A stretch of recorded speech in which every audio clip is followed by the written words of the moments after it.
Muito boa noite, começa agora mais um ICL Notícias, edição da noite do dia 8 de fevereiro, data em que completa um mês em que o terrorismo invadiu Brasília. Uma data histórica que certamente vai ficar na memória, infelizmente.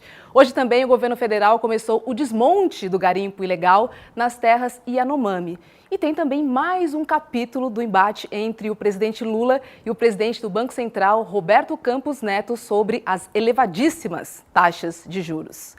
Boa noite, César Calejon. Qual é o seu destaque entre os destaques do dia? Boa noite, Rô. Boa noite, amigas e amigos do ICL. Eu te diria, Rô, que dada a importância desse tema, o relacionamento entre o Lula e o Campos Neto, que é o atual presidente do Bacen, eu destacaria esse tema, sobretudo por conta da importância que a política monetária tem para o funcionamento da nação. Muito boa noite, Eduardo Moreira, que já vai pintar na nossa telinha, hoje conectado de casa, via internet. Edu, qual é o seu destaque do dia dessa quarta-feira aí, que com certeza vai ficar para a história, porque completa um mês aí dos atos terroristas no Distrito Federal? Boa noite, Roberta. Boa noite, César.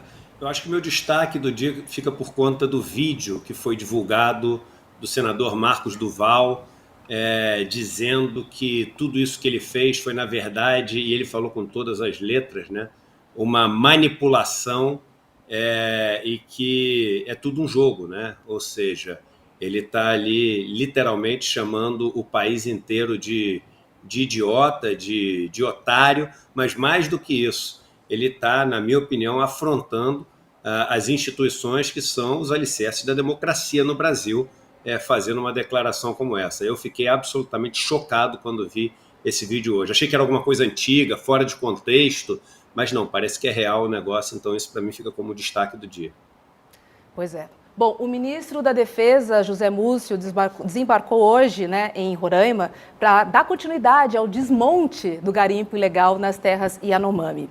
A operação começou na segunda-feira e pretende tirar 20 mil garimpeiros dessa área, desse território Yanomami, e conta com a Força Nacional, o IBAMA e também a FUNAI.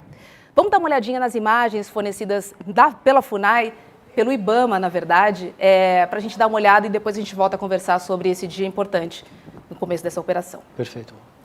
Para, vamos pra cima, todo mundo! Parou! Vamos pra cima, todo mundo! Parou todo mundo! Bora, todo mundo! Retorna agora! Para, calma! Onde é que comanda? Mão na cabeça, mão na cabeça! Mão na cabeça!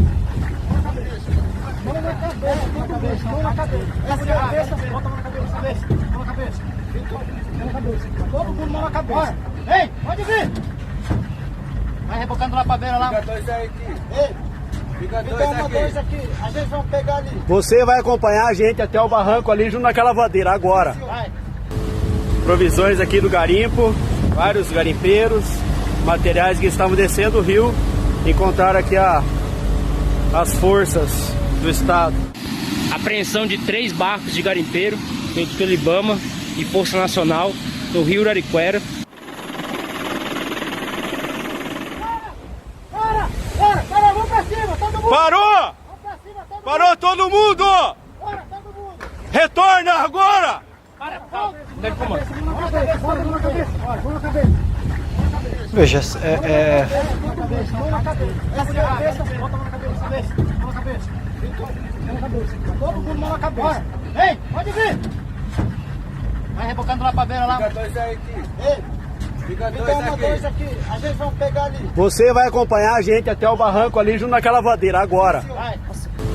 Provisões aqui do garimpo, vários garimpeiros, materiais que estavam descendo o rio, encontraram aqui as forças do estado.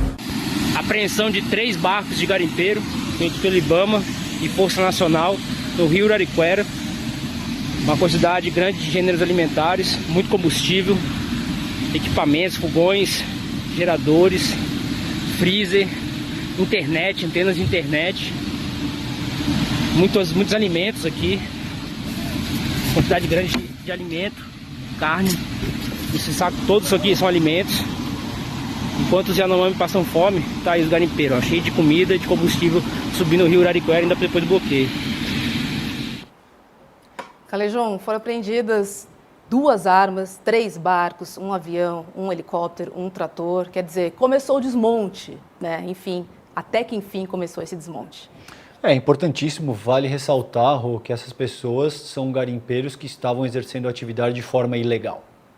Então, eu começaria a análise por aí.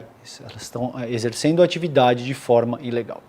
Apesar disso, essas pessoas são as que estão ali na linha de frente da atividade ilegal.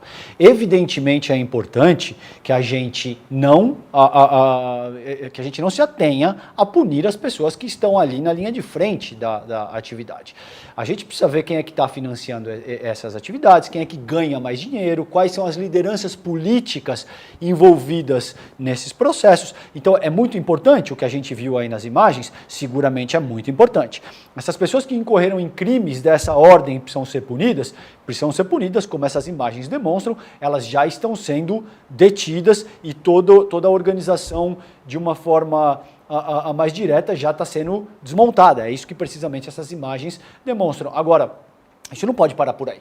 Esse é o cuidado que a gente precisa ter. A gente precisa exigir que os parlamentares, os financiadores, as pessoas que estão acima nessa cadeia de comando também sejam punidas nessa mesma medida. Outro aspecto, para encerrar minha fala nesse ponto, vale questionar enquanto sociedade civil qual a procedência das joias que nós usamos. Então, anéis, por exemplo, que via de regra são feitos de ouro, sobretudo alianças de matrimônio, colares, brincos, tudo isso são questões que ajudam, em última análise, a determinar a procedência para que esse tipo de atividade ilegal de garimpo não tenha força e não tenha demanda no sentido de ser executada. Edu, como o Calejão disse, esses são os peixes pequenos, né? Mas a operação precisa chegar lá em cima. Só dessa forma a gente consegue combater de vez, né? Eu concordo, gostei muito da fala do Calejão. Eu acho que, obviamente, as pessoas que estão cometendo crimes têm que ser punidas, todas, mas eu acho que a gente tem que fazer um recorte de classe.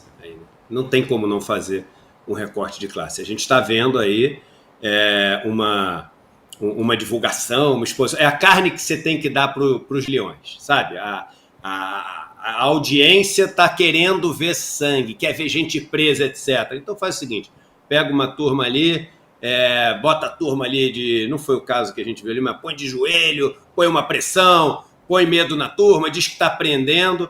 Agora eu fico sempre me perguntando, novamente, tá certo que quem está cometendo crime tem que ser punido, essas pessoas sim estavam ali cheias de carne, etc. Esse negócio choca quando a gente vê a fome dos outros, mas eu fico me perguntando o dia que eu vou ver, por exemplo, uma batida dessa, exatamente dessa maneira, né, ali nas corretoras que fazem ali as operações com ouro ilegal.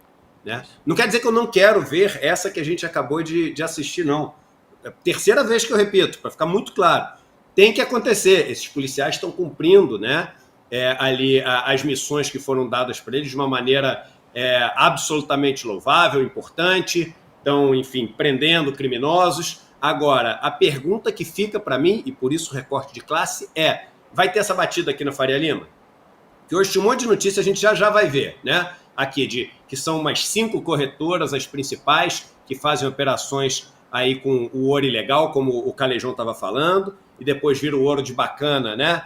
Para encher os armários de joia nos Jardins, no Leblon, nos lugares mais ricos do país. E a pergunta vai ter esse mesmo tipo de veemência, né? Vai ter esse mesmo tipo de rigor? Vai ter esse mesmo tipo de comportamento de botar todo mundo sentado com a mão para cima? Você consegue imaginar, Calejão, uma corretora ali na Faria Lima, todo mundo ali vestindo gravata Hermès, Salvatore Ferragamo, aqueles ternos ali, Hermenegildo Zenha, não sei o quê, todo mundo assim, com a mãozinha para cima, olhando para baixo, e o cara falando, tá vendo aqui, ó, pediu comida aqui do Gula Gula, pediu comida do Figueira Rubaiá, tem gente com fome, os caras, olha o que eles estão fazendo. Então, vocês me perdoem, né, tá aqui talvez botando um pouco de água no chope de quem tá feliz com a carne que foi dada para os leões, mas eu sempre gosto de chamar essa atenção. Eu prefiro ser o chato, né, do que deixar esse tipo de coisa escorrer aí sem a gente perceber. Pois é, como o Edu comentou, o ministro do STF, Gilmar Mendes, intimou o Banco Central e a Agência Nacional de Mineração, a ANM, a dar explicações sobre o garimpo ilegal. Calejão, o STF teve que entrar na parada, teve que entrar também nessa discussão para a gente realmente chegar lá em cima, né? Assim, é uma maneira de forçar também para que essa operação e para que esse processo ganhe celeridade, né? Naturalmente, Rui, veja, o STF é a Corte Constitucional Brasileira.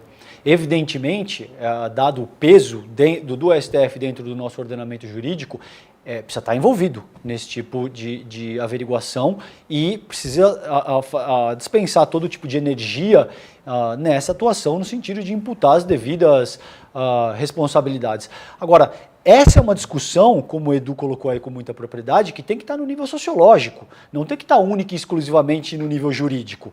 É óbvio que essas pessoas precisam ser punidas, é óbvio que todo mundo envolvido nessa cadeia de comando precisa ser punido. Agora, a gente também precisa olhar para essa questão sob o prisma sociológico, no sentido de isso precisamente que o Edu colocou, entende?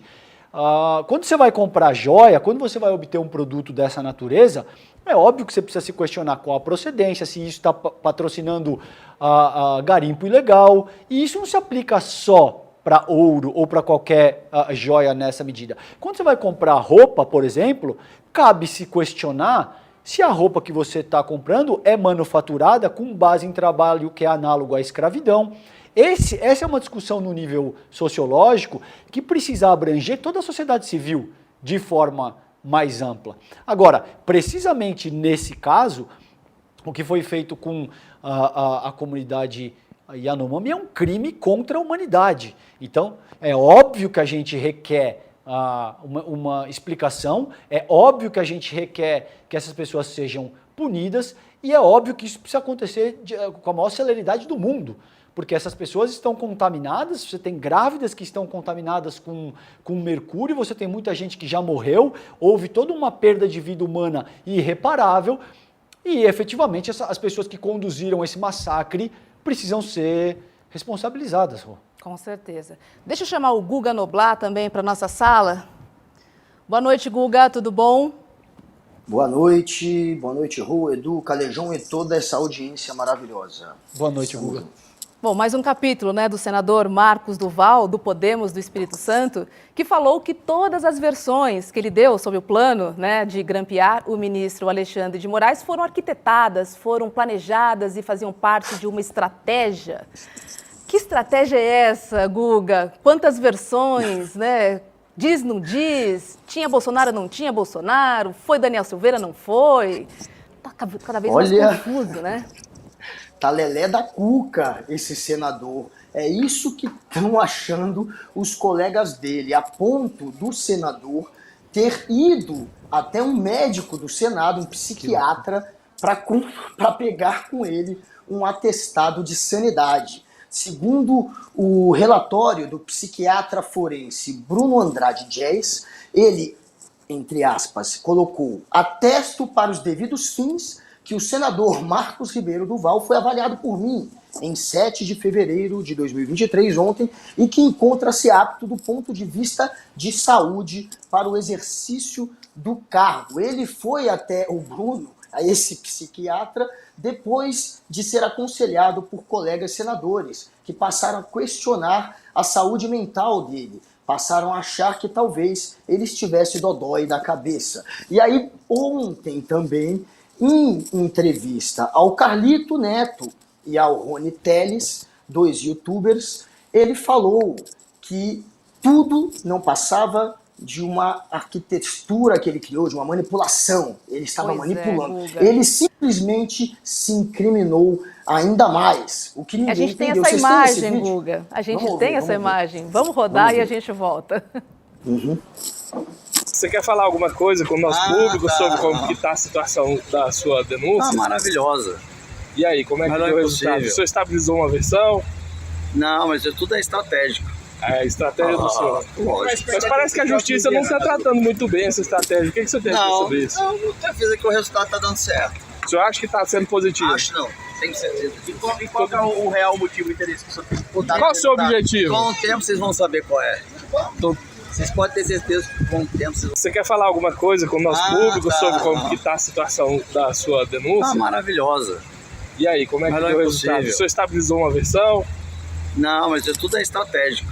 É a estratégia do senhor. Lógico. Mas parece que a justiça não está tratando muito bem essa estratégia. O que você tem a dizer Não, sobre isso? não, já fiz aqui o resultado tá dando certo. O senhor acha que está sendo positivo? Acho não, tenho certeza. E qual que é o real motivo, o interesse que o senhor tem? Qual o seu objetivo? Com o tempo vocês vão saber qual é. Vocês podem ter certeza que com o tempo vocês vão saber qual é. O objetivo foi atingido e eu, claro que eu fiz essa manipulação, tive notícias encontradas, mas aí um dia vocês podem entender. E o senhor deseja o afastamento do ministro Moraes, da relatoria, do inquérito da Com o sua tempo vocês vão ver o que vai acontecer, vocês vão ficar muito felizes. O objetivo foi atingido. O resultado está dando certo. Parece que a gente não viu esse vídeo, né? Assim. É inacreditável. Ele está entregando de bandeja a cabeça dele para a justiça e para os colegas parlamentares, que, claro, em qualquer república séria, isso demandaria um processo de quebra de decoro. Claro que a gente não está numa república tão séria assim, e o Bolsonaro banalizou ainda mais a possibilidade de se caçar mandatos. Afinal de contas, ele fez tudo possível para ser caçado e não foi. Então, claro que ele alargou ainda mais a banalização dos conselhos de ética. Mas vamos ver até onde vai essa história. O senador, ele já está sendo apurado, está sendo investigado contra ele, né, os crimes de falso testemunho e denunciação caluniosa. Isso foi pedido pelo Alexandre de Moraes depois que Marcos Duval apresentou 4 versões antagônicas sobre a história do grampo, né? Primeiro ele disse que foi procurado pelo Daniel Silveira, 2 dias depois se encontrou com Bolsonaro. Bolsonaro pediu para ele grampear, teriam 2 generais participando, o GSI faria parte do grampo.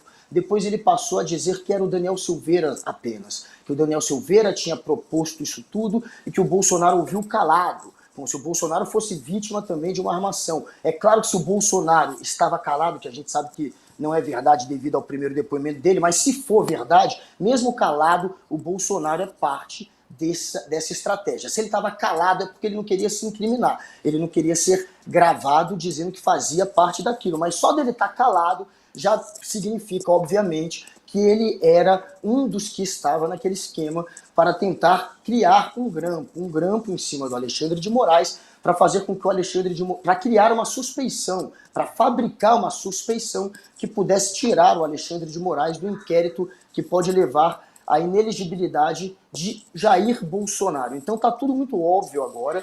E aí vem o Marcos Duval como se fosse um lelé da cuca se incriminar ainda mais. Um dia depois de passar num psiquiatra, vaza, estoura esse áudio, esse vídeo, que foi gravado ontem. Eu, inclusive ontem, encontrei com o Carlito e com o Rony logo depois que eles gravaram esse vídeo num bar aqui de Brasília, e eles me mostraram e estavam já colocando nas redes sociais isso, e estavam sem entender, a gente ficou discutindo, afinal de contas, o que aconteceu com o Marcos Duval? Por que ele tem cometido esses gestos que parecem tão amadores, né? Para mim, o que parece é que, de fato, ele quis estourar uma história e depois usou essa história, que era uma vingança contra o Bolsonaro, para negociar com aquele lado. Eu não sei o que acham meus queridos colegas. Deixa eu rodar aqui, Calejão, depois o Edu Moreira. Vamos lá.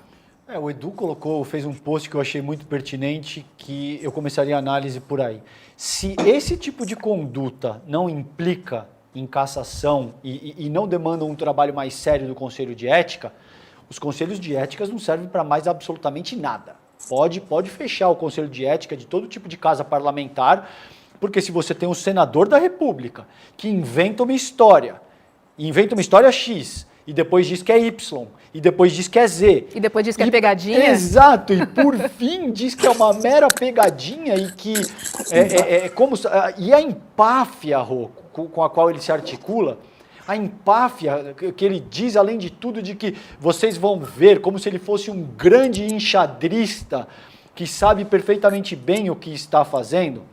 Ora, meu caro, talvez o senhor não perceba, mas o senhor cometeu um crime, o senhor incorreu em um crime, e o que o senhor está fazendo agora é confessar o crime, é efetivamente assumir que o senhor mentiu em juízo, sendo um senador da República, para efetivamente manipular o ânimo político do país durante o período mais conturbado, possivelmente de toda a nossa existência. Então tem tudo isso. Se esse senhor não for efetivamente julgado e cassado, o Conselho de Ética não serve para absolutamente nada, e a Casa Alta do Congresso, o Senado Federal, corre o risco de cair num nível de desmoralização sem precedente. Isso é absolutamente sério que está em jogo aqui agora. Edu Moreira, cadê a ética do ilustre senador da República, hein?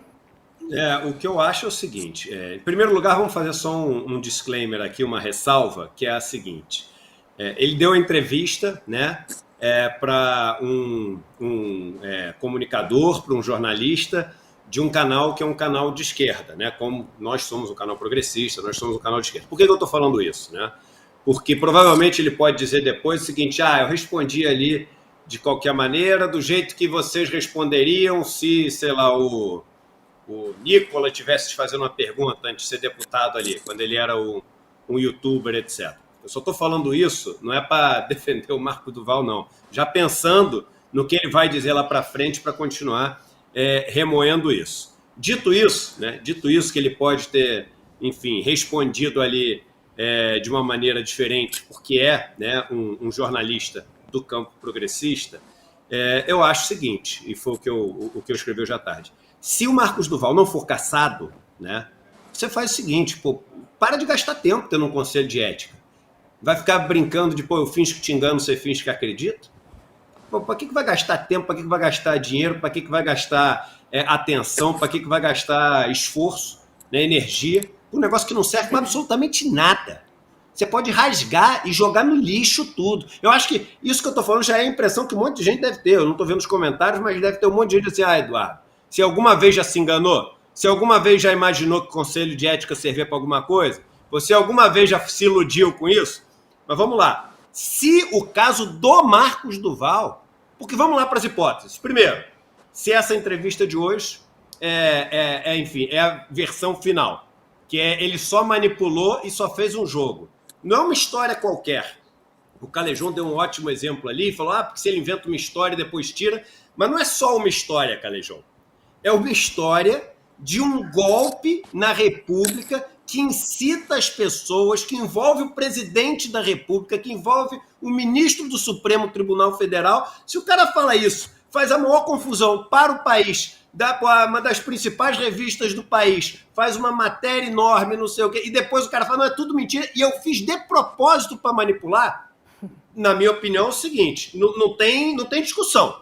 Esse cara tem que ser cassado. Agora vamos para outra hipótese. A outra hipótese é o seguinte, o cara pegou e realmente se reuniu com o Bolsonaro, com essa turma toda para fazer esse tipo de reunião, foi lá no Alexandre de Moraes e depois voltou e deu só aquela primeira mudada de versão, né, que não tinha Bolsonaro, etc.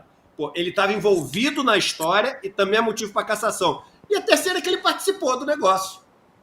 Entendeu? Então, assim, eu não consigo ver, hoje em dia, no ponto que chegou, eu não consigo ver nenhum cenário onde você fale, dá para aliviar, entendeu? Dá para dar um gancho ali, dar uma suspensão. Eu não consigo ver nenhuma hipótese. É desmoralização total, se esse cara não for cassado.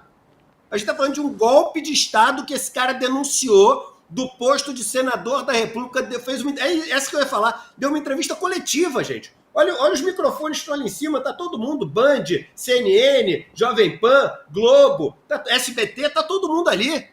O cara falou como senador da República e depois eu estava só manipulando? Não tem motivo, não tem razão de ser, é uma perda de tempo ter um conselho de ética se Marcos do Val não for cassado depois disso que ele fez. É o mínimo.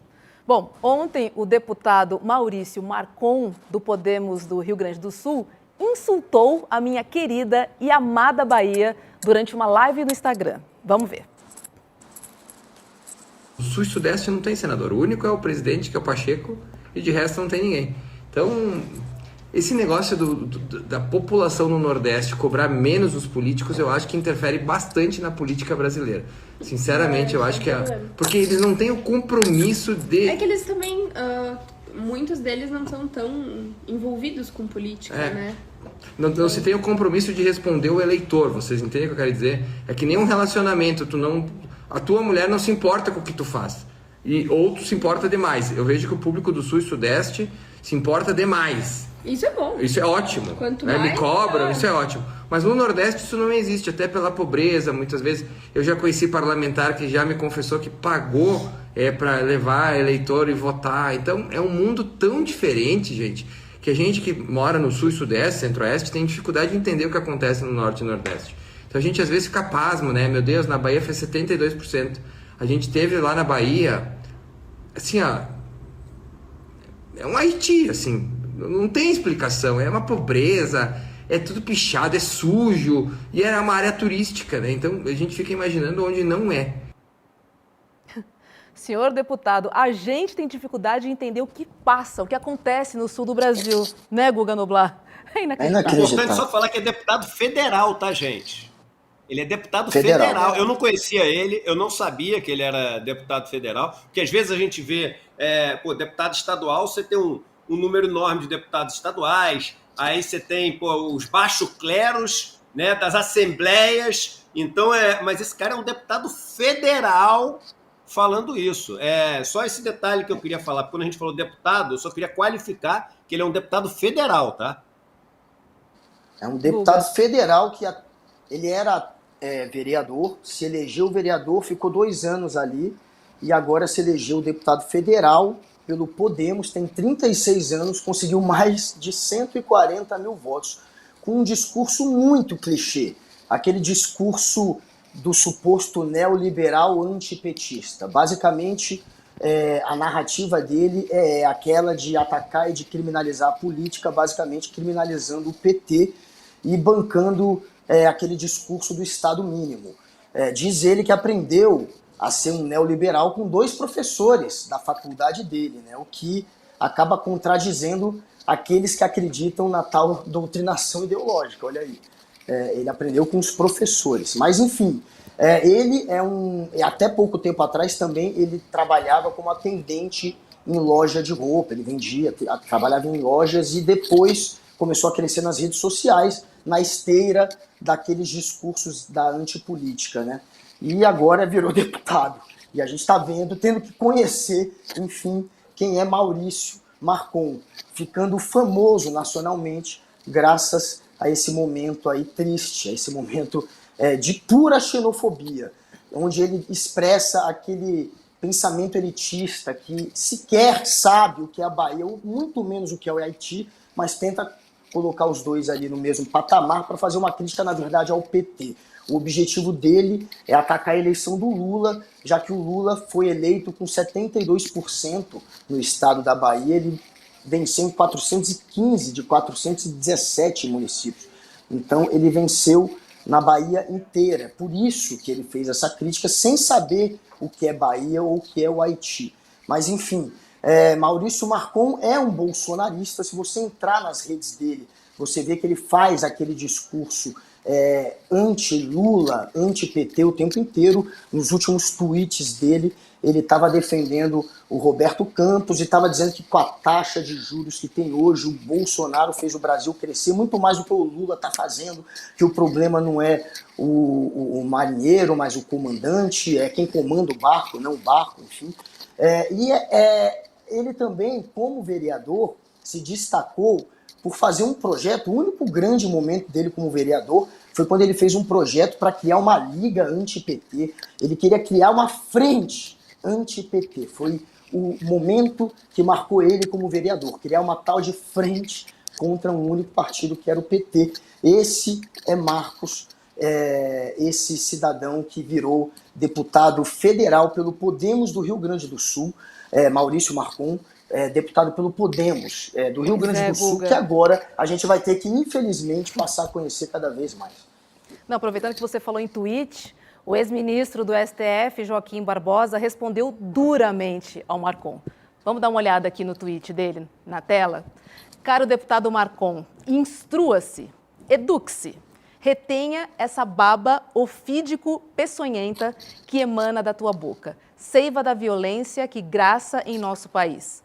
Conheça direito a Bahia, o seu peso histórico, a sua estupenda arte, as suas magníficas igrejas, a sua gigantesca e decisiva, e aí certamente ele continuou num outro post, mas César Callejon, assim, essa rixa sul-nordeste, né, e clara representação da polarização do país, ela é evidente nesses atos que continuam acontecendo, né, atos, falas, tweets, posts. Você sabe, Rô, que eu estou para lançar um livro no qual eu trabalho com a categoria do que eu chamo de elitismo histórico e cultural. O elitismo histórico e cultural é essa força social que organiza os arranjos sociais com base em categorias de distinção. Essas categorias, elas mudam de acordo com o tempo e de acordo com a cultura que se pretenda estudar. No Brasil, no começo do século XXI, a nossa república é constituída com base nos legados históricos e culturais do que foi o Brasil colônia e do que foi o Brasil império. Então, todas essas expressões, não por acaso o Guga, durante a análise dele, utiliza o termo elitista, elitismo, entende? A fala desse senhor é a expressão mais direta daquilo que eu chamo de elitismo histórico e cultural. No começo do século XXI no Brasil, para resumir de uma maneira bastante sintética para que as pessoas entendam, essa força organiza os arranjos sociais com base em te dizer que quem tem que mandar no mundo são homens, brancos, heterossexuais.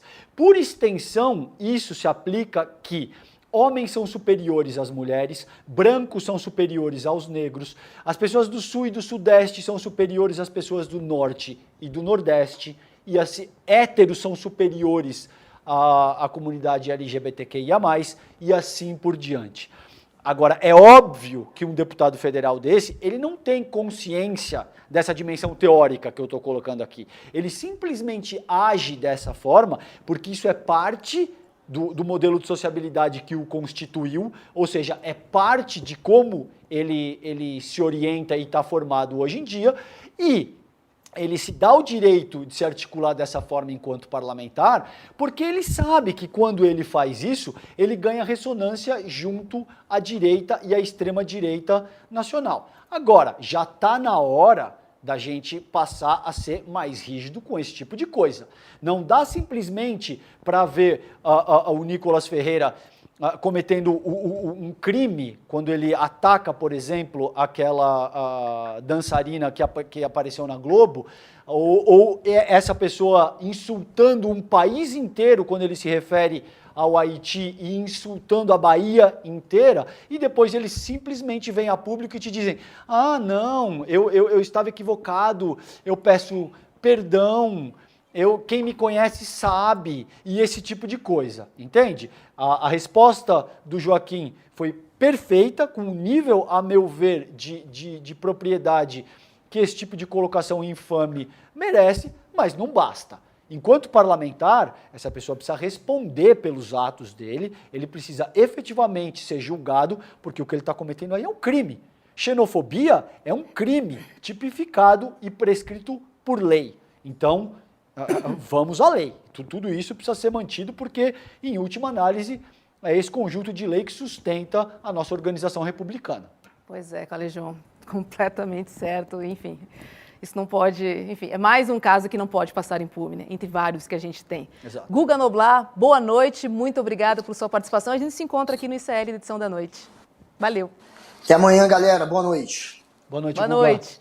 Edu, vamos falar da disputa entre Banco Central e o presidente Lula, porque hoje teve mais uma sonora, eu vou abrir aspas aqui do Lula, que diz que não precisa pedir licença para governar e nem agradar ninguém, que vai governar para a população. Já tem jornal chamando Lula de populista nesse meio tempo também, né, Edu? E assim, bate e continua. Banco Central, presidente Lula, às vezes entra o Haddad, enfim, tá todo mundo ali tentando entender qual seria o melhor caminho, um caminho mais indicado para esfriar um pouquinho, né, esse embate. Bem, vamos lá. Tem uma regra básica que é o seguinte: toda vez que você defender alguma medida que beneficie o povo pobre diretamente, Isso, assim, antes de você terminar de falar, já vai ser taxado de populismo. Toda vez que você defenda alguma medida que proteja os privilégios que já existem, você vai ser chamado de técnico, vai ser chamado de responsável, vai ser chamado de, enfim, alguém que está seguindo a cartilha, né? Que não está, enfim, errando, né? Você é o cara que está tirando 10 ali na prova. E isso é a história do nosso país.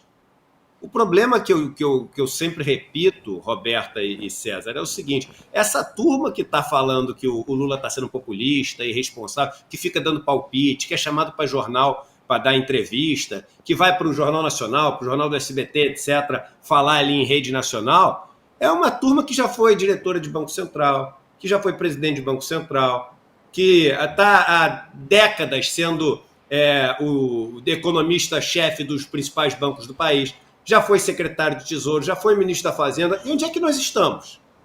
O que esses caras fizeram que deu certo pra caramba? Eu acho muito engraçado a arrogância das pessoas que fizeram aquilo que nos trouxe até aqui. Um país com uma desigualdade brutal, que gera uma quantidade de riqueza colossal. O Brasil já foi, há pouco tempo atrás, a 6ª economia do mundo. Não é pouca coisa ser a 6ª economia do mundo. O Brasil tem um monte de reserva de petróleo, tem minério, o Brasil tem o 2º maior exportador de comida do mundo. Como é que tanta riqueza não dá certo? Né? As pessoas que estiveram no poder, e são essas pessoas que apontam o dedo e chamam o Lula de populista. Pelo amor de Deus, aquilo que a gente falou aqui, e resumindo, bullet point, aqui os pontos de destaque. Maior juro real do mundo, ponto. Há 2 anos, o Banco Central sem conseguir entregar a inflação nem no teto da meta. Não é que é fora da meta, não. Fora do teto da meta. O presidente do Banco Central já foi pego trocando mensagem de WhatsApp com um monte de político. É o cara que se meteu durante as eleições para tentar pressionar quem podia e não podia assinar manifesto para a democracia. O cara totalmente vinculado às instituições financeiras, porque era um cara que era tesoureiro, e depois a gente ouviu, né? Não foi o cara do Banco Central, ele pode se defender dizendo que é mentira, mas a gente ouviu o presidente do principal banco de investimento do Brasil falando que o presidente do Banco Central liga para ele sempre para saber qual a taxa de juros que ele deve praticar, e não pode criticar. E se criticar é populismo? E se defender que a taxa de juros que é disparada a maior do mundo tem que ser mais baixa porque não faz sentido? É populista? Isso é uma maluquice, gente. Não tem sentido nenhum. Aí o pessoal diz, não, mas tem que ter essa taxa porque a gente tem uma preocupação com fiscal. Fiscal, só para as pessoas entenderem, a gente fica falando fiscal. Fiscal é quanto você ganha menos o quanto você gasta. Se fica negativo é que você está gastando mais do que você ganha. O problema é o seguinte, o que a gente mais gasta, quase 50% dos nossos gastos são os juros da dívida. Porque os juros é muito alto. Aí olha que maluquice. A gente fala que a maior preocupação que a gente tem é o fiscal. E por isso a gente vai deixar o juro alto. Só que o problema é o seguinte, o juro alto é o que faz o fiscal ficar ruim. Então, leiam o artigo do André Lara Rezende de ontem. De repente vocês acham que, enfim, eu como economista não valho nada. Ele vale, é um cara super acadêmico. Leia o artigo dele ontem, vê o que ele fala. Então, taxar de populismo é tática antiga, é estratégia antiga. Se é bom para os pobres, populismo. Se é bom para os ricos, é responsável, é técnico. Ah, pelo amor. E Calejão, a bancada do PSOL já se movimentou e entrou com um projeto de lei na Câmara dos Deputados para revogar, né, a autonomia do Banco Central. Todo mundo entrando, né, no circuito para tentar esfriar um pouquinho os ânimos e encontrar um caminho para esse embate que também não pode durar muito tempo, não pode se arrastar. Você tem razão, Rô, e eu acho que é importante ressaltar o seguinte, toda atuação, sobretudo da autoridade monetária, é política. O que essas pessoas tentam avançar é que o mercado é livre, o mérito não tem nenhuma correlação com o desenvolvimento histórico e cultural da nação, o Banco Central age de uma maneira independente ou autônoma. Não por acaso todas essas narrativas estão sendo organizadas. Porque se você começar a entender que não existe absolutamente livre mercado e que cada pequena medida que é tomada em qualquer instância, quiçá o Banco Central de um país como o Brasil, tem uma carga política forte, as pessoas vão começar a questionar. qual é essa carga política, quem são os formuladores, quais são os interesses que estão por trás de determinada resolução ou de determinada ata, por exemplo, que é deliberada pelo Copom. A meu ver, é isso que a gente precisa estar atento. É óbvio que cada formulação dessa contém uma carga política fortíssima e a gente precisa prestar bastante atenção para entender efetivamente quais são os parâmetros que norteiam esse jogo. Pois é.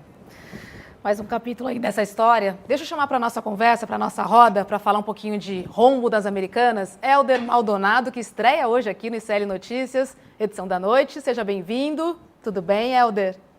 Tudo bem, gente? Boa noite. Muito obrigado pelo convite para participar aqui do programa. Fico muito feliz, lisonjeado com esse convite de estar aqui com vocês. A princípio, todas as quartas-feiras estarei aqui por volta das 7h30, 7h40, mas estarei aqui às quartas-feiras.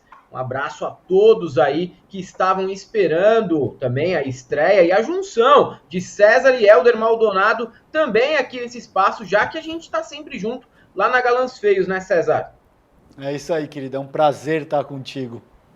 Hélder, valeu. Oi. O presidente do Itaú chamou de rombo, né, o que aconteceu nas lojas Americanas, um evento realizado ontem para divulgar os lucros da empresa.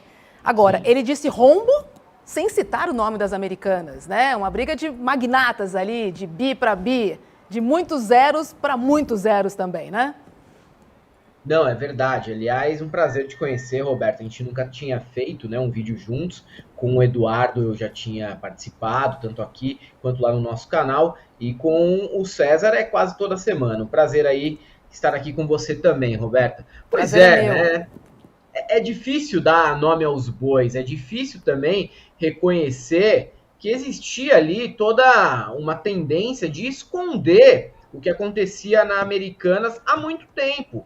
Sócios antigos da Americanas falaram que isso não é de hoje, que isso já vem de um tempo, que eles também não entendem como a Americanas conseguia fazer ali toda a sua contabilidade. Teve um sócio que chegou a chamar de mágica. Ele usava muito o termo mágica para se referir ao que acontecia na Americanas, né? Estou falando sobre o Luiz César Fernandes. Ele esperou a oportunidade aí, sabe como quando o ex ou a ex espera a oportunidade de ouro para contar tudo que ele viveu no relacionamento ruim que teve, ou ela viveu? Então, foi o que aconteceu com o Luiz César Fernandes.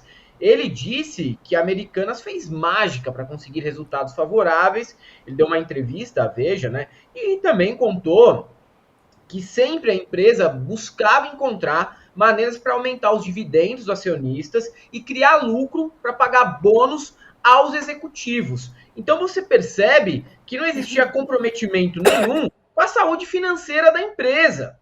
Eles queriam mesmo atender ao que os acionistas esperavam e também bancar os bônus ali, os bônus poupudos dos executivos da Americanas. Era esse o interesse. E assim, é muito difícil de acreditar que ninguém dentro do mercado, e aí o Edu pode falar melhor, soubesse dessas práticas nefastas, né, que existiam dentro da administração da Americanas. Eu acho que todo mundo saber realmente um pouco mais difícil. Agora, ninguém saber, aí eu me recuso a acreditar.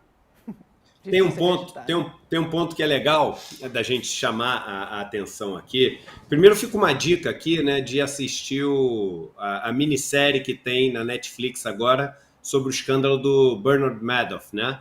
Sim. Bernard Madoff, que é aquele cara nos Estados Unidos, foi o chairman da Nasdaq, né? É quase que o cara que inventou a Nasdaq, aquela bolsa das ações de tecnologia nos Estados Unidos, e que deu um golpe, fez uma pirâmide financeira de mais de 50 bilhões de dólares. E foi um golpe que durou décadas. E era assim, a turma, teoricamente, a mais sabida, né, de Wall Street. Então você tem um monte de dono de banco, você tem um monte de sócio dessas gestoras de recursos, alguns dos maiores magnatas, não só dos Estados Unidos, mas da Europa, e todo mundo caiu. A gente pode fazer a mesma pergunta, né, Hélder? Pô, mas como é que essa turma toda caiu no golpe desse cara, se é tudo que eles fazem o dia inteiro? São os caras que se dizem sabidos. No caso da Americanas, você tem 2 pontos. O primeiro é que existe, de certa maneira, ali um um conflito de interesse na sua cabeça, porque você sabe o seguinte, se você apertar muito, né, para poder saber o que o cara está fazendo de muito certo, se você for muito rigoroso ali na sua análise, e se você encontra alguma coisa e você começa a marcar muito ali em cima, primeiro, você não vai fazer muito negócio, então o cara do banco, ele é remunerado pela quantidade de negócio que ele faz, então o cara pega um pouco mais leve ali nas análises para poder rodar negócio, né? Se ele é ultra rigoroso, não fecha negócio nenhum, ele não ganha dinheiro nenhum, porque ele ganha comissão em cima dos negócios que ele faz. E segundo, tem o lance do status do bilionário. Tem a persona, tem ali o personagem dos 3 caras mais ricos do Brasil que todo mundo bajula. Então, se você for pegar, agora tá todo mundo dizendo que, pô, aquele cara é isso, é aquilo, porque tá perdendo um monte de bilhão lá. Mas antes, se você for pegar todos os donos de banco aqui, da Faria Lima, era tudo lambibota dos 3. Tudo lambibota. Se os 3 falassem, eu vou estar no Brasil na próxima semana, pô, tinha fila para poder oferecer jantar, entendeu? Com lagosta, caviar, moe chandon, veuve clicquot, cristal, tudo que tu puder imaginar. Então, como é que você vai chegar? Eu vou desvendar esse negócio, né? Essa fraude. Primeiro, você vai ter que ir contra um dos caras que, enfim, é um herói, é um mito, é um intocável bilionário, pô, do teu segmento ali. E segundo, você vai pegar e interromper uma das linhas de negócio, que é o que no final do semestre, ali no final do ano, é o que enche o teu bolso nas comissões que você faz. Então tu vai enrolando, tu vai se enganando, que é o que aconteceu com o Madoff lá. As pessoas tinham muito dinheiro, mas ele fala, pô, mas se eu desconfiar muito aqui, eu não vou ter mais esse cara para aplicar meu dinheiro. Um fato, é verdade isso que aconteceu, e até o Madoff usa isso como defesa, ele fala assim, eu tentei devolver o dinheiro para eles várias vezes, né, no meio do caminho, eles não aceitavam. Eles queriam que eu continuasse com o dinheiro. Então você acaba fingindo que não tem o problema, porque aquele negócio te beneficia enquanto não é descoberto, né? E aí quando descobre, todo mundo faz essa de assustado, né? Calejão. Veja, eu acho que é importante salientar o seguinte, que existe método por trás disso, não se trata de um mero equívoco contábil. Efetivamente, a meu ver, quizá estou enganado, vamos ver o que acontece no futuro, essa é a ponta de um iceberg. O quanto desse iceberg vai ser desnudado, isso é outra coisa, porque mexe com interesses fortíssimos, como o Edu acabou de colocar com muita propriedade. Nem sempre as pessoas estão dispostas a enfrentar as consequências que ter que mexer com esse tipo de coisa acarreta, mas, a meu ver, esse é o modus operandi não só do capitalismo brasileiro, mas do capitalismo ocidental, de uma forma mais ampla. Então, se você pegar, por exemplo, seguramente, isso já foi dito ao longo dos últimos dias, eu vou repetir, sob pena de me repetir, tem um autor que chama Bob Pfeiffer, que escreveu um livro te dizendo que dobre os seus lucros. Acho que essa é a tradução, estou traduzindo literalmente o termo em inglês.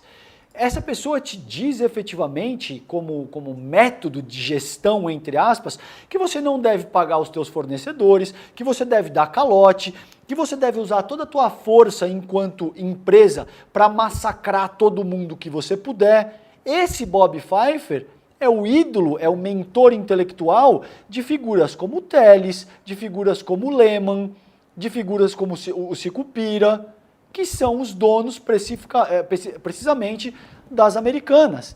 E são os donos da 3G Capital, que tem um sem número de outras empresas. Principalmente agora a Eletrobras, que foi privatizada e que o Lula utilizou o termo bandidagem para se referir a essa privatização. E as pessoas disseram que não, isso é um absurdo, não tem como voltar atrás. Ora, imagine o que vai acontecer se esses donos, que são os sócios majoritários hoje da Eletrobras, adotarem os mesmos métodos de gestão na Eletrobras que eles adotaram nas Americanas. As lojas americanas são uma varejista. Não tem um papel estratégico dentro do desenvolvimento da nação. A Eletrobras tem. Então imagina o que vai acontecer daqui a alguns meses ou alguns anos se descobre coisas dessa mesma ordem e a Eletrobras precisa pedir recuperação judicial ou decretar falência. Você imagina, olha o tipo de coisa que a gente vai ter que lidar daqui para frente. A meu ver, isso não é um caso isolado. É a ponta de um iceberg que permeia todo o funcionamento do próprio capitalismo. E a gente vai entender a profundidade desse iceberg aí, né? Peguei aqui na biblioteca aqui atrás, né? Eu tenho aqui, ó, Double Your Profits. Ganhei de uma pessoa que era sócia deles uma vez, não tinha lido ainda. E aqui no capítulo 37, não dá para vocês lerem direito, mas diz Accounts Payable, ou seja, contas a pagar. Eu não vou ler tudo, mas diz One easy way to lower your costs this year, uma maneira fácil de diminuir seus custos esse ano, although it only works once, apesar de que só funciona uma vez, is to extend your payables. É alongar, atrasar os seus pagamentos. Most suppliers will wait a long time for their money. A maioria dos fornecedores pode esperar um longo tempo para receber o dinheiro, rather than lose you as a customer, ao invés de te perder como cliente. Então o cara fala o seguinte, atrasa, mano. Atrasa. E embaixo ele fala, atrasa 45 dias, atrasa 2 meses, atrasa até 1 ano, às vezes, que o cara não vai deixar de te ter como cliente, entendeu? Então tá aqui, ó, a Bíblia dos caras. Gente, hoje, 8 de fevereiro, completa um mês dos atos terroristas em Brasília. Vamos ao saldo. 965 pessoas foram presas, 653 denunciadas e os protocolos de segurança na Praça dos Três Poderes foi modificado. Helder, queria um balanço seu, uma avaliação sua sobre esses números que eu falei agora, pensando sempre que não sabemos agora, por enquanto e ainda, quem mandou, quem financiou, quem foram os mentores de tudo isso. É verdade, até o momento só a raia miúda foi presa. Pessoas como a dona Fátima de Tubarão, que também faz uma renda extra traficando crack na porta de casa enquanto ela finge que está varrendo a calçada. Tivemos também o coronel Jorge Naime Barreto, não confundir com o Naime, que é o nosso presidente querido, o Lula, o Jorge Naime Barreto, que era o chefe do Departamento Operacional da Polícia do Distrito Federal, que foi preso ontem. Esse sim, uma figura importante, assim como o Anderson Torres, que estava secretário de Segurança do Distrito Federal, mas até o momento poucas pessoas relevantes. É claro que ainda está rolando investigação, ainda está rolando muita coisa. Hoje eu tive com o Marivaldo Pereira, né? E o Marivaldo falou, calma, tem muita coisa que a gente vai descobrir ainda. Não se apressem, porque a gente está indo atrás dessas pessoas. É verdade. Muita coisa ainda vai rolar, é apenas um mês. O tempo da justiça é diferente, né? O tempo da justiça é diferente. A gente vê que no momento as pessoas que foram presas não são tão importantes, são tão relevantes. Fátima de Tubarão, Mário Furacão, Maria de Fátima Pinho, pessoas que estão sendo procuradas, pessoas que são até caricatas quando a gente olha aquele perfil Contra-Golpe Brasil, são pessoas caricatas, e pessoas que hoje, o Plínio Valério, senador pelo Amazonas, do PSDB, comentou, olha, estive lá na Papuda, fui na Colmeia, essas pessoas não representam nenhum risco, elas não têm perfil de bandido ou de terrorista. Plínio Valério, me faça um favor, defina perfil de terrorista ou de bandido. Não precisa. A gente já sabe o que você quer dizer.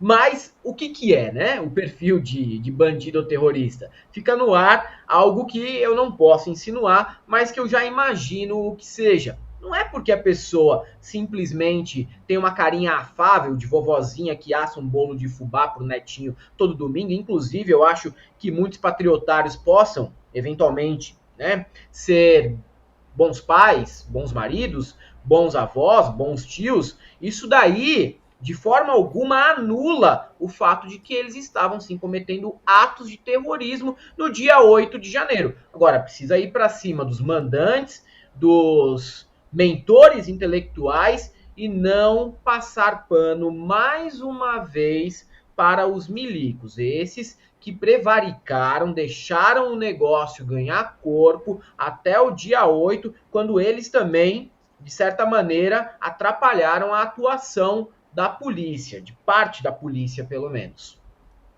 Bom, o Centro Acadêmico 11 de agosto repudia o retorno da deputada estadual de São Paulo, Janaína Pascoal.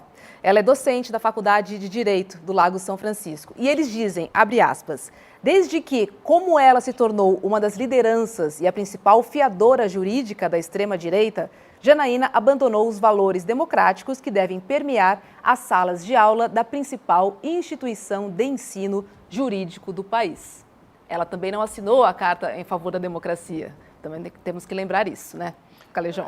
E foi uma figura que agiu de uma forma, assim, absolutamente descompensada. Vamos lembrar aquela fala dela, sacudindo a bandeira nacional, dizendo que da cobra, enfim, fazendo ataques absurdamente virulentos contra a Dilma Rousseff, entende? Então, veja, tem uma questão muito profunda aqui, que não se trata, porque acompanhando essa discussão nas redes sociais, eu fui questionado com não, mas César, não te parece que a gente precisa ser capaz de conviver com a divergência e esses alunos da USP não estão sendo tolerantes com as ideias divergentes, dissonantes? Não, não se trata disso. Com a divergência é óbvio que a gente precisa conviver, a gente habita uma república democrática. E ela é necessária. Exatamente. Ela é necessária. Exatamente, ela é inclusive necessária. Agora, outra coisa é conviver com uma figura autoritária que se comportou de muitas maneiras e durante longos períodos de uma forma insana. Isso é só pegar o vídeo na qual ela chacoalha a bandeira como se fosse assim, enfim, estivesse absolutamente alucinada e depois ter que lidar com essa pessoa como se ela fosse uma acadêmica, como se ela fosse uma figura que requer respeitabilidade. Não é o caso. Efetivamente, a meu ver, os alunos estão certos no sentido de se manifestarem, no sentido de exigir que essa pessoa não seja professora de uma universidade importante como é a Universidade de São Paulo, e é natural que você arque com as consequências do uso que você faz das suas escolhas. A Janaína achou que era uma boa ideia naquela ocasião, durante a ascensão do bolsonarismo, se articular daquela maneira. Houve ganhos políticos, houve ganhos sociais, houve ganhos de todas as ordens para ela. Agora me parece natural que ela arque com as consequências que os atos produzem. Bom, o presidente Lula está indo para os Estados Unidos, né? Sexta-feira ele chega lá, os nossos repórteres já estão por ali, né? A gente vai ter o Guilherme Amado, a Heloísa Vilela também está indo para Washington, e o Lula representará o Brasil como exemplo anti-extremista em viagem que fará. Então, é o seguinte, Edu, Lula indo para os Estados Unidos, né? Há uma relação ali, embora haja diferença entre o que aconteceu no Capitólio e o que aconteceu aqui em Brasília, mas claramente foram atos extremistas da direita, correto? E o Lula vai ser recebido com toda a pompa e circunstância, né, pelo presidente Joe Biden. Ele vai ficar numa casa que tem ali ao lado da Casa Branca, que é reservada para, enfim, visitas muito importantes.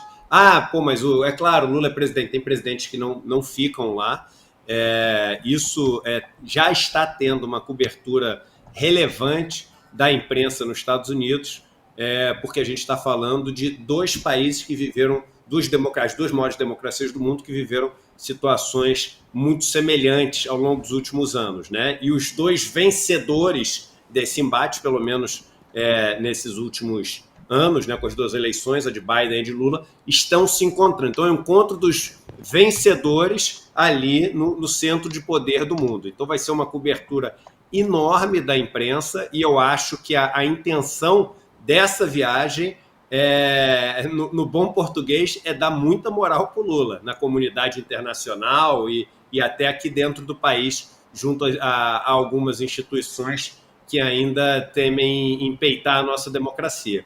Eu acho que essa viagem vai trazer importantes frutos institucionais no momento que ainda rola uma insegurança. Posso só falar uma coisa que eu acho importante? Voltou, é um serviço público aqui, que eu estou vendo que a gente está finalizando, voltou hoje a boataria em todos os grupos de Telegram e WhatsApp dos bolsonaristas, falando do lance do confisco da poupança, de que os bancos vão pegar o dinheiro. Para a gente pode não fazer muito sentido, né? Porque é uma maluquice isso, a chance disso acontecer é zero. Mas eu já fiquei sabendo hoje que tem um monte de gente tirando o dinheiro dos bancos, vendo como é que pode fazer para mandar dinheiro para fora. Enfim, então só utilizar o último minuto aqui para falar para as pessoas, pô, a chance disso acontecer é zero. Não tem a menor chance disso acontecer. Isso é uma maldade de um grupo de pessoas que passa o dia inteiro bolando mentiras para desestabilizar, enfim, o nosso sistema, tudo, nosso sistema político, mas até o nosso sistema como sociedade, como a gente funciona, e pessoas que, ingênuas e sem entender, caem nesses boatos, nessas fake news, acabam se prejudicando de uma maneira absurda, contratando serviços que não existem, gastando uma fortuna, enfim, desestabilizando suas vidas. Então, nesse último segundo, eu queria dar isso como utilidade pública para vocês. Isso é uma mentira, isso é uma maldade, a chance disso acontecer é zero e, poxa, não caiam nisso, que para mim é igual um golpe, né? Espalhar uma mentira como essa. Tá certo. Helder, 8 horas da noite, mas temos um tempinho aí para suas observações finais, depois do Calejão.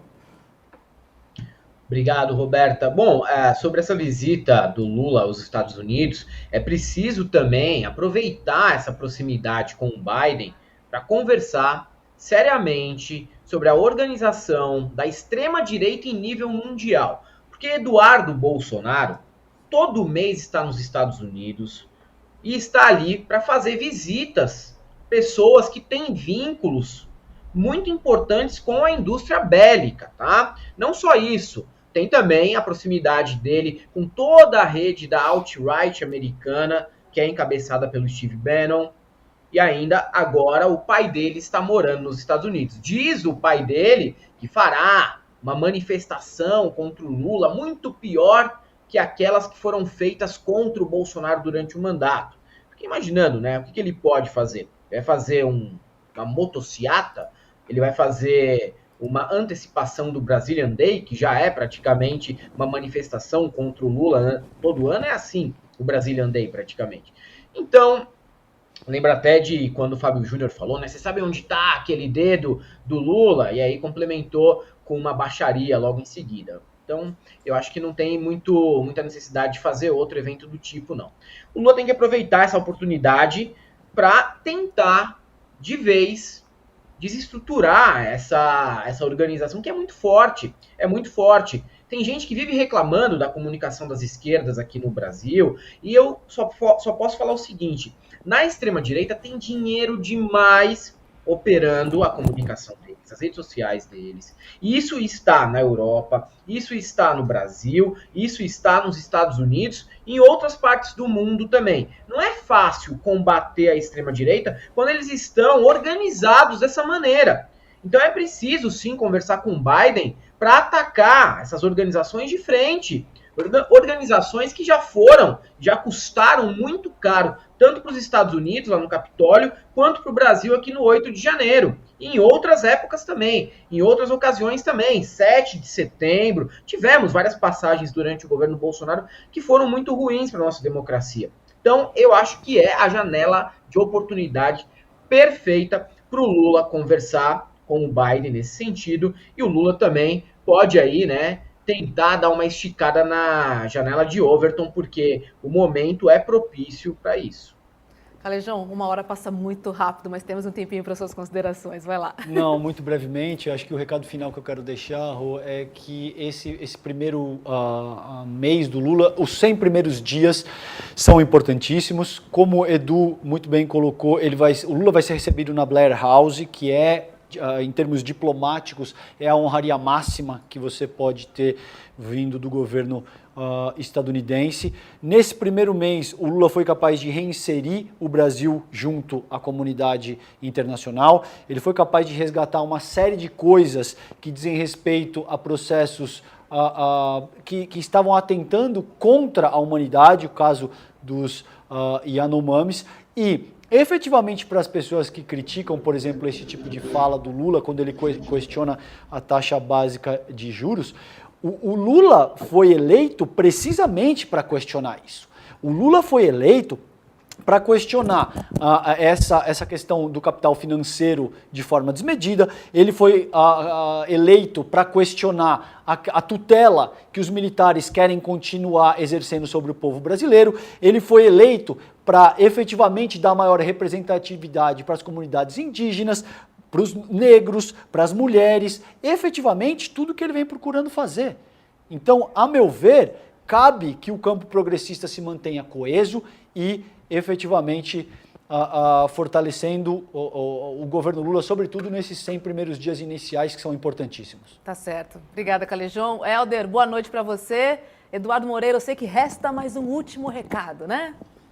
Não, eu só queria pedir para as pessoas, enfim, é muito importante, vocês que estão assistindo à noite, que não são aqui inscritos no canal, que na saída, né, vocês cliquem ali no botão de se inscrever, para ser avisado de todos os encontros que a gente tem aqui, porque aí até você clica naquele sininho, tem a notificação. E o encontro que vale a pena vocês participarem, vai acontecer semana que vem, é o lançamento de um livro maravilhoso. Eu tenho o livro, já li o livro aqui do Leonardo Boff, chamado A Amorosidade do Deus Abá e Jesus de Nazaré. É um livro lindo que fala sobre a amorosidade do Jesus e não do Cristo. Qual a diferença? Jesus, o homem, né, o humano como nós, né, aquele que ia se descobrindo, se encontrando, cheio de conflitos e etc. E essa amorosidade dele pelo Deus Abá. Abá quer dizer papaizinho, vovozinho. Então, numa época que todo mundo tinha medo de Deus, não sei o quê, Jesus vem com essa ideia, né, do amor de Deus como algo próximo. Então, vai ser um lançamento maravilhoso. E para assistir de graça esse lançamento com ele e com o padre Júlio Lancelotti, é só entrar agora no icl.com.br/bof, tá nos comentários. Então, mais fácil que isso é o seguinte, é dar um clique e quando você põe ali seu e-mail, você já vai estar inscrito e vai poder participar desse lançamento que vai ser lindo, lindo, lindo, lindo. Então, agora na saída, clica ali e se inscreve que vale a pena. Todo mundo clicando, todo mundo clicando. Calejão, Edu, muito obrigada, boa noite para você. E a gente se despede com um vídeo que o presidente Lula postou, que se chama Democracia Restaurada, que é um registro, né, da tentativa de golpe ao prédio, né, aos prédios, os 3 prédios dos 3 poderes em Brasília, na perspectiva de quem segurou, de quem resistiu ao golpe do governo federal. Boa noite. Até amanhã às 7 da noite. Boa noite.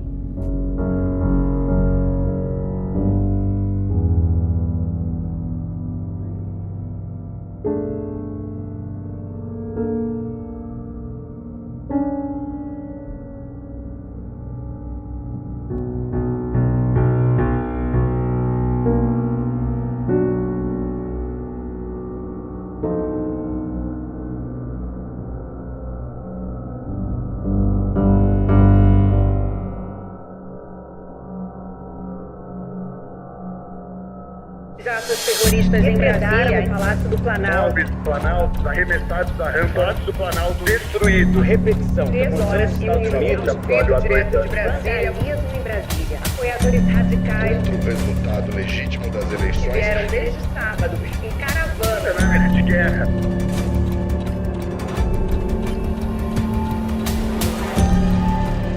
Todas essas pessoas que fizeram isso serão encontradas e serão punidas. Aqui ninguém nunca mais ouse, com a bandeira nacional nas costas, se fingirem de nacionalistas, façam o que eles fizeram hoje.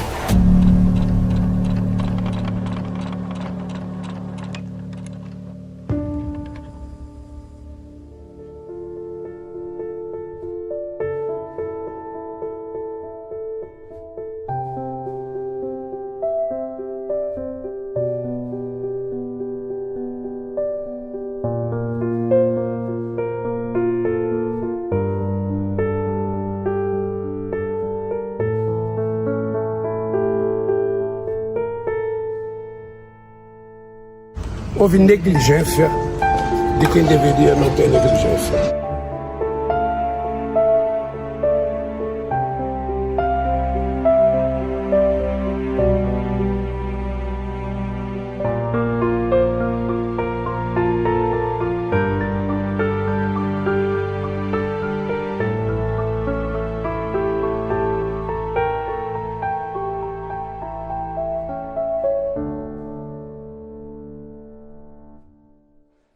A gente vai trazer uma equipe de aproximadamente 50 peritos para cá, papiloscopistas, tem delegados aqui também.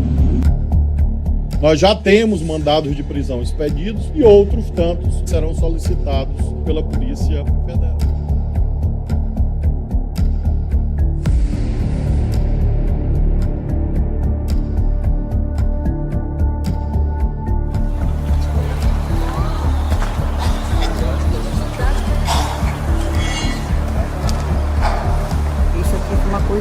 horrível, uma coisa que eu nunca vi minha vida inteira. Tenho o quê? 20 anos eu aqui, eu nunca vi um negócio desse. Muito triste. Então isso dói demais pra gente.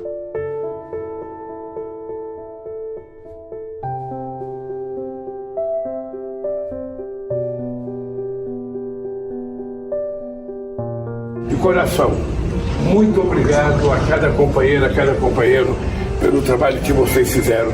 Que Deus abençoe vocês.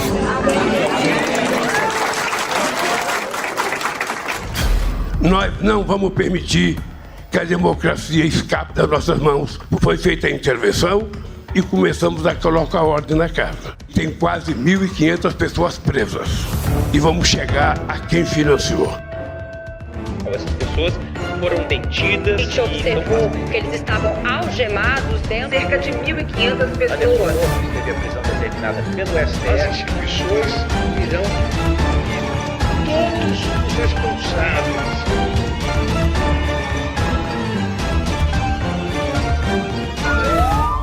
As relações, principalmente no comando do Exército, sofreram uma fratura no nível de confiança. Queria apresentar aqui aos senhores o general Tomás, que a partir de hoje é o novo comandante do Exército Brasileiro.